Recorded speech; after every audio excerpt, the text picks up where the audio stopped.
देखो बेटा, आगे हम अगला टॉपिक स्टार्ट कर रहे हैं, relationship between radius of sphere and radius of tetrahedral void. वहां हमने लास्ट में किया था रेडियस ऑफ स्फीयर और रेडियस ऑफ ऑक्टाहेड्रल वॉइड के बीच में रिलेशन। अब वहां ऑक्टा की जगह कौन सा ले रखा है, यहाँ टेट्राहेड्रल वॉइड। तो हम जैसे कि लेट लेके चल रहे थे कि let radius of sphere is capital R और रेडियस ऑफ टेट्राहेड्रल वॉइड उसको क्या लेके चल रहे थे हम, स्मॉल आर। ये वाला रिजल्ट आपको ध्यान रखना है बिल्कुल, ठीक है। अब टेट्राहेड्रल वॉइड है और टेट्राहेड्रल में जो टेट्राहेड्रल वॉइड जो है, टेट्राहेड्रल के केस में जो वॉइड होता है वो डायरेक्टली कितने स्फीयर से अटैच होता है, 4। कितने से अटैच होता है बेटा, 4 से। तो देखिए यहाँ, अब मैंने पहले क्यूबिक ले लिया एक, ठीक है। क्यूबिक में ये टेट्राहेड्रल वॉइड की अरेंजमेंट शो करी है। पहले मैंने क्यूबिकल स्ट्रक्चर ले लिया। इस क्यूबिकल स्ट्रक्चर में ये मैंने यहाँ रख लिया वॉइड। क्या रख लिया, वॉइड। टेट्राहेड्रल का केस है तो इसके सराउंडिंग में केवल मैंने 4 स्फीयर शो करे हैं, 1 2 3 एंड 4, 4 स्फीयर शो करे हैं, क्योंकि टेट्रा के केस में जो वॉइड होता है वो डायरेक्टली अटैच्ड कितने स्फीयर से होता है, 4 स्फीयर से, ठीक है बेटा। तो यहाँ कितने वॉइड शो करने होंगे मेरे को 4 स्फीयर। तो यहाँ अब जैसे एक स्फीयर ये हो गया, एक ये हो गया, एक ये हो गया, एक ये हो गया। अब इसके दौरान मैंने एक ट्रायंगल फॉर्म कर लिया। जैसे एक तो हो गया ये वाला, यहाँ से यहाँ तक ये और ये ट्रायंगल शो कर लिया। और इस ट्रायंगल के रेस्पेक्ट में मैंने वो रिलेशन कैलकुलेट करना होगा, ठीक है बेटा। तो देखिए इस ट्रायंगल में ये हमारे पास ए है, इसको मान लिया मैंने बी, इसको मान लिया सी, ये हो गया हमारा डी, ठीक है। तो हमारा जो मेन ट्रायंगल तो है ये वाला ए डी सी, ये वाला ट्रायंगल। और इस ट्रायंगल को सॉल्व करने के लिए पहले मैंने डी सी चाहिए, ठीक है। और डी सी के साथ में एक चाहिए ए सी। क्लियर ना मेरी बात। डी सी जो है वो एज लेंथ किसके बराबर है, स्मॉल ए के बराबर लिख रखा है मैंने, ठीक है। डी सी किसके बराबर है बेटा, डी सी ये किसके बराबर है, स्मॉल ए के बराबर।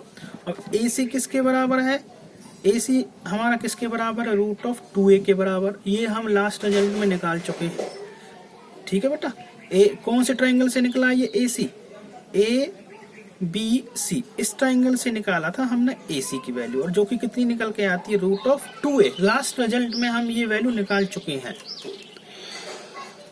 ठीक है। ए सी की वैल्यू कितनी है बेटा, रूट ऑफ 2a। क्लियर ना मेरी बात। तो अब मैं ये वाला देखो, हमारे पास ये वाली वैल्यू भी है, डी सी की वैल्यू और ए सी की वैल्यू भी है, तो ए डी निकाल सकते हैं हम। तो वही ट्रायंगल लिया है मैंने, A D C, triangle A D C. तो कैसे निकलेगा, ए डी का square equals to D C का स्क्वायर प्लस ए सी का स्क्वायर। डी सी की वैल्यू कितनी है, स्मॉल ए, और ए सी की वैल्यू कितनी है, रूट ऑफ 2a। कर दिया square according to the formula. तो ये हो गया ए स्क्वायर प्लस में रूट 2a का स्क्वायर क्या हो जाएगा, 2a स्क्वायर हो गया बेटा। ए स्क्वायर प्लस 2a स्क्वायर कितना आ गई वैल्यू, 3a स्क्वायर। किसकी वैल्यू आ गई, ए डी स्क्वायर की वैल्यू 3a स्क्वायर। और ए डी की वैल्यू क्या निकलेगी, root of 3a। A D की वैल्यू कितनी निकलेगी बेटा, रूट ऑफ 3a। अब इस ए डी को, जो हमने ए डी निकाला है ये वाला, इस ए डी को आर की टर्म में ले जाना है। आर की टर्म में इसकी वैल्यू क्या होगी, तो देखिए ए डी एक्चुअल में यहाँ स्फीयर मैंने शो नहीं किया है, ठीक है। वैसे स्फीयर शो नहीं है यहाँ, और एक्चुअल में स्फीयर है भाई। यहाँ टेट्रा का केस था, टेट्रा के केस में तो केवल मैंने वॉइड को 4 स्फीयर शो करे हैं, और एक्चुअल में सभी कॉर्नर पर स्फीयर रखे हुए हैं। अगर मैं सभी को दिखाता तो शायद समझ नहीं पाते कि ये टेट्रा है, ऑक्टा है, कौन सा वॉइड है। तो यहाँ 4 स्फीयर दिखाने का मतलब ये वॉइड कौन सा है, टेट्राहेड्रल। तो एक्चुअल में अगर मैं एडी की बात करूं तो एडी में यहाँ भी स्फीयर होगा, यहाँ भी स्फीयर है, और बीच में क्या है, वॉइड। तो देखिए यहाँ ए, ये वॉइड हो गया, ये हो गया डी। तो यहाँ से यहाँ तक की वैल्यू, अब इन तीनों सेफियर एक्चुअल में ये सारे सेफियर टचिंग फॉर्म में है। अगर ये टचिंग फॉर्म में दिखाऊं तो ये हम ठीक से कैलकुलेशन नहीं कर पाते। तो मैंने इसको ठीक से कैलकुलेट करने के लिए मैंने क्यूबिक लिया है और उस पर मैंने सेफियर को शो कर रखा है। तो ए और डी में कितने सेफियर दिख रहे हैं? देखो ये वाला सेफियर ये रहा, वो एडी यहाँ दिखा दिया, और डी वाला सेफियर ये दिखा दिया। एक्चुअल में डी पे भी सेफियर है, ठीक है। तो यहाँ से यहाँ तक की वैल्यू कैपिटल आर, क्योंकि सेफियर का जो हमने रेडियस ले रखा है, रेडियस मान रखा है, वो क्या मान रखा है? Capital R. यहाँ से यहाँ तक की वैल्यू स्मॉल आर, क्योंकि ये क्या है? वॉइड है, और वॉइड का रेडियस स्मॉल आर। यहाँ से यहाँ तक की वैल्यू ये भी स्मॉल आर, और यहाँ से यहाँ तक की value capital R. Means A D की value twice of capital R plus में स्मॉल आर आ गई। ठीक है बेटा, कितनी है? Twice of capital R plus में स्मॉल आर। अब इस जो ये AD की वैल्यू आपने एक R की टर्म में निकाली है, इस AD को मैं यहाँ पुट कर रहा हूँ, ठीक है। ये पुट कर दिया, यहाँ रख दिया, ये वैल्यू बराबर में कितना है? √3 है। अब मैं क्या कर रहा हूँ, इस वाली वैल्यू को तो रख लेता हूँ यहीं पे, और 2 को ले जा रहा हूँ मैं बराबर से इधर, तो डिवाइड में आ जाएगा। √3a/2 आ गया। अब बेटा आ गया ना यहाँ समझ में? अब ये वाला काम खत्म इसका। इस वाले ट्राइंगल की वैल्यू हमने निकाल ली, ये नहीं। अब हमने AC ले लिया, AC ले लो या DC ले लो। AC किसके बराबर है? यहाँ √2a के बराबर है। किसके बराबर है? √2a। अब AC जैसे हमने AD निकाला तो वैसे AC ले लिया, और AC की वैल्यू तो डायरेक्टली गिवन है √2a। अब इस जैसे यहाँ √3 था, AD की वैल्यू हमने निकाली थी, AD को R की टर्म में ले गए थे तो ये निकल के आई थी। अब वैसे यहाँ भी AC को R की टर्म में ले जाएंगे तो ये कितना निकल के आएगा? Twice of capital R। कितना निकल के आएगा? Twice of capital R। कैसे निकल के आया? क्योंकि AC इसके अंदर कितने सेफियर दिख रहे हैं आपको? 2। एक सेफियर ये रहा, एक सेफियर ये रहा, और एक्चुअल में दोनों सेफियर कैसे हैं? दोनों टचिंग फॉर्म में है ये, ठीक है बेटा। ये दोनों सेफियर टच हुए पड़े हैं, मीन्स यहाँ से यहाँ तक कैपिटल आर और यहाँ से यहाँ तक कैपिटल आर। तो AC की वैल्यू क्या हुई? Twice of capital are. समझ में आ गई वाली? नहीं आई?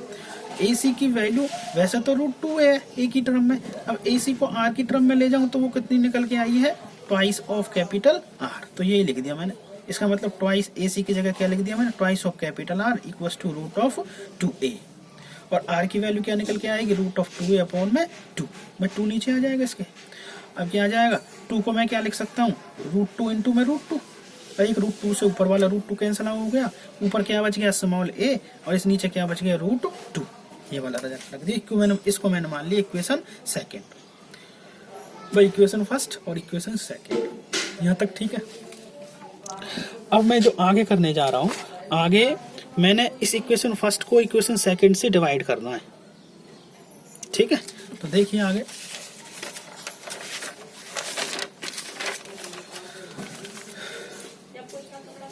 डिवाइड इक्वेशन फर्स्ट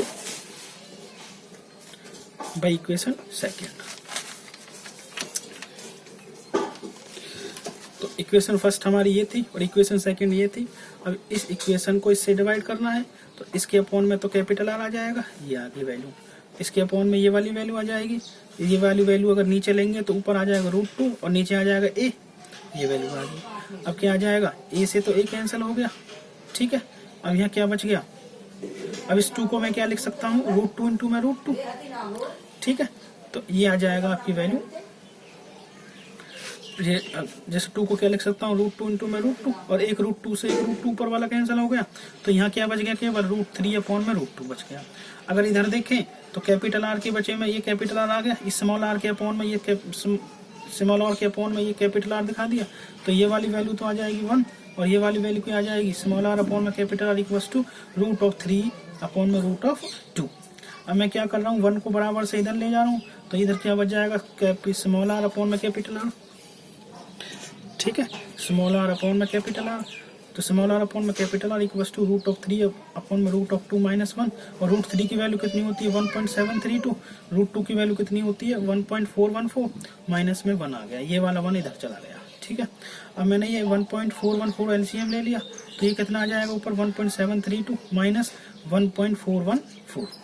इसके अलावा जो हमारा आर की वैल्यू है, ये जो काट पीट के जो वैल्यू आएगी कैलकुलेट करने के बाद में, ये वैल्यू निकल के आएगी आपकी 0.225 कैपिटल आर। और ये कैपिटल आर इधर चला जाएगा, ये आ जाएगी small R equals to 0.225 capital R. इसका मतलब क्या हुआ, यहाँ radius of tetrahedral void is 0.225 times of radius of sphere, क्योंकि ये हमारा किसका रेडियस था, टेट्राहेड्रल वॉइड का, और ये किसका रेडियस था, स्फीयर का। ठीक है, तो आज के लिए बस इतना ही। नेक्स्ट टॉपिक नेक्स्ट वीडियो में डिस्कस करेंगे बेटा। ठीक है।